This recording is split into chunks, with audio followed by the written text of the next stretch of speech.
বাংলাদেশের অভ্যুদয়ের পেছনে অন্যতম কারণ অর্থনৈতিক বৈষম্য। স্বাধীন হয়েছে দেশ, কেটে গেছে 4 যুগ।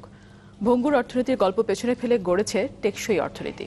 স্বাধীনতা উত্তর যে বাংলাদেশে মাথাপিছু আয় ছিল মাত্র $70, এখন তা বেড়েছে 27 গুণ। কিন্তু ধনী গরিব বৈষম্য কি কমেছে? মাকসুদুন নবীর রিপোর্ট আর ছবি তুলেছেন রিপু আহমেদ মামুন। পাকিস্তান আমলের তো স্বাধীন দেশে কতটুকু হয়েছে জানি না, বুঝলেন। তবে আমরা যে কাজ করতেছি এখন পোলাপান লিয়ে চলতেছে, শান্তিতে আছে। ওই আমলের এখন যে বর্তমান যুগ আছে, বর্তমান যুগে আমরা শান্তিতে আছি। অর্থনৈতিক শোষণের শৃঙ্খল ভেঙে ঘুরে দাঁড়িয়েছে 48 বছরের বাংলাদেশ। ৭১ পরবর্তী দুর্বল অর্থনীতি ও দরিদ্র জনগোষ্ঠী মুষড়ে পড়ত একটুখানি ঝড়ঝাপটাতেই, কিন্তু নানা খাতের বিকাশের মধ্য দিয়ে এখন টিকে থাকার শক্তি অর্জন করেছে মানুষ। ৭১-এ যেখানে মাথাপিছু আয় ছিল মাত্র $70, 2019-এর বাংলাদেশে তা $19 ছাড়িয়েছে। আমরা যখন স্বাধীন হই সেই অর্থে অর্থনৈতিক খাতগুলোর বিকাশ তেমন কোনো হয়নি। সেই প্রাগৈতিহাসিক কৃষি নির্ভর একটা অর্থনীতি, সেই জায়গা থেকে বাংলাদেশের অভূতপূর্ব একটা পরিবর্তন হয়েছে। অঙ্কের হিসাবে গড় মাথাপিছু আয় $2000 ছুঁই করলেও এখনো প্রায় 6.5 কোটি মানুষের আয় $1000-এর নিচে। ফলে ধনী গরিবের বৈষম্যটা স্পষ্ট।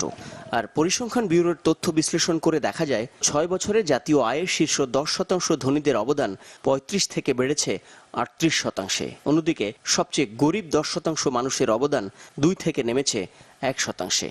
আগে ওই 200-150 টাকা হাজিরা চলছে, এখন 400 টাকা করে হলে ওই বড় লোকই হইতেছে, গরিব গরিবই থাকতেছে। কারণটা মনে করেন যে আমার 4 জন মানুষ খানে আল্লাহ, আমি 400 টাকা কাম করি একলা। একদিন কাম করলে পারে ভালো হলে চলে, আর একদিন কাম না করলে কষ্ট হয়। তাহলে আমি আগে মুখে বাগিরে জিনিসপত্রের দাম বেশিতে মনে করেন যে কামাই যা করছি তাই খামু।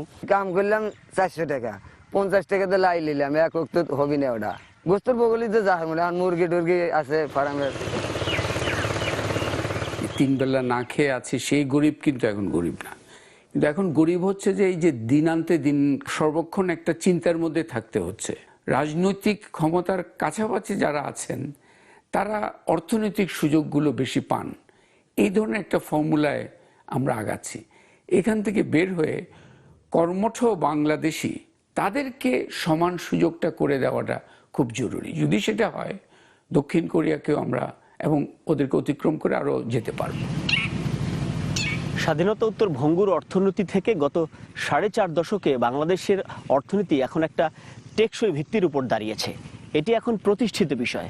তাই অর্থনীতিবিদের মতে 48 বছরের বাংলাদেশকে কেবল নিজের সাথে নিজে তুলনা করলে হবে না, সমসাময়িক দেশগুলো কতদূর এগুলো আর আমরা কতদূর এগিয়েছি তা নিয়ে ভাবতে হবে। পাশাপাশি স্বাধীনতার যে মূলমন্ত্র সাম্য, মানবিক মূল্যবোধ এবং সামাজিক ন্যায় বিচার, সেদিকেও নজর দিতে হবে। কেননা রাজনীতি আর অর্থনীতি তো হাতে হাত ধরে চলে।